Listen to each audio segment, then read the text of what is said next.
Hello, friends. This is Mark Henry. I'm the author of Dancing with Energy, Healing, Magic, and Mysticism. I just want to talk to y'all today about the subject of astral projection. Astral projection is basically the ability to enter a trance state, leave your body, and to enter into the astral plane. Now, that's a little bit different than, let's say, soul travel. The term soul travel is the same method. You're still entering trance and exiting your body and entering these realms, but you're not just entering the astral realm, you are entering other realms as well. So I guess soul travel is a little bit more inclusive. There are multiple levels of reality in soul travel. When it says that they're attempting that, they're possibly entering other things besides the astral plane. Now, how does one actually enter the astral plane, or how does one actually astrally project? It is a combination of focusing the will and using the imagination. And when I'm saying imagination, I know that a lot of critics of astral projection, also called out-of-body experiences, will say that it's just the imagination. They'll say, oh, you're just making it up in your head, and you're not actually doing anything, you're not actually going anywhere, that sort of thing. But I can tell you that the people that actually say that are the people who haven't actually had the experience, because there is a vast difference between just your imagination and these experiences. Anybody with a little bit of self-awareness, a little bit of experience in meditation, and knowing themselves will be able to tell the difference.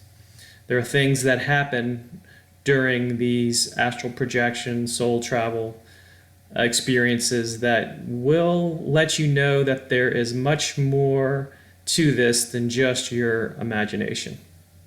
So I guess why astrally project at all? Why even attempt to do it?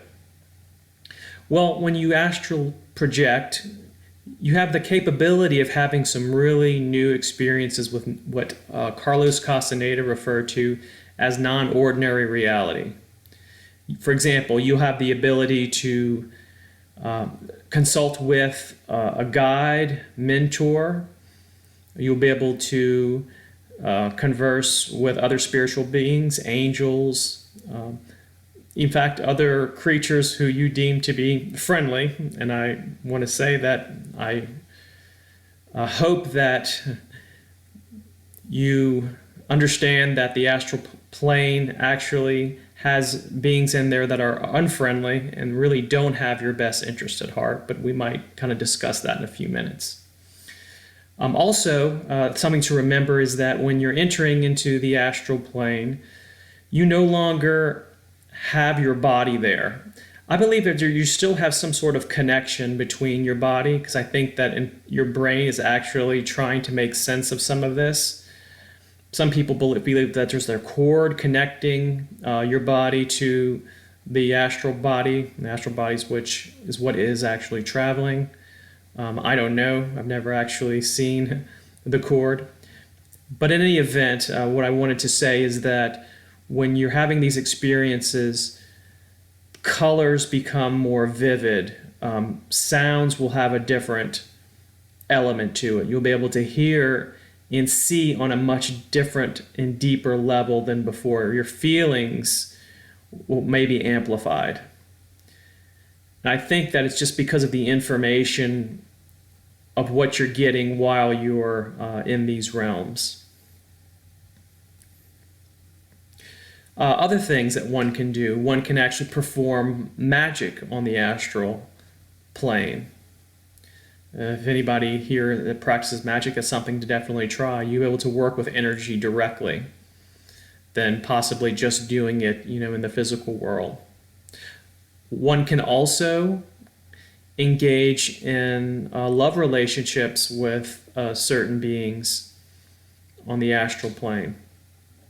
One can have sex-like experiences on the astral plane, and it's hard. Sex it kind of pales in comparison to what the actual experience is, but we have a kind of a limitation in our language regarding that. So that's just something that one would have to just kind of experience to be able to kind of find out what that's about. Also, I have to mention, because I would be remiss and irresponsible not to mention this, and I touched on it earlier, is that there is a downside to practicing astral projection and successfully entering the astral plane along with the other planes and that we're talking about in soul travel. One is that there are unfriendly beings. There are people who don't have your best interest at heart. There is always a possibility you can wander into kind of a bad astral neighborhood. If you think about it, it's very much some of the same rules apply as in our physical world. For example, you may meet a stranger, you wouldn't necessarily automatically trust them. It's the same as on the astral plane. You are cautious in physical life if you happen to drive through a neighborhood that you're not familiar with, that you feel might be dangerous. The same thing could happen. It can accidentally happen while you're traveling on the astral plane. So it's important that you maybe possibly do what I suggest, is to carry your guides, your protectors, your guardians, if you know them, and ask them to accompany you while you are exploring, while you are, I guess, fulfilling your goals on the astral plane. Because it can happen that you can be attacked by certain beings. And it is also possible that you can come back to our physical world and have something attached to your aura as a form of kind of a psychic attack. So I think I mentioned in some of my other videos about how that works.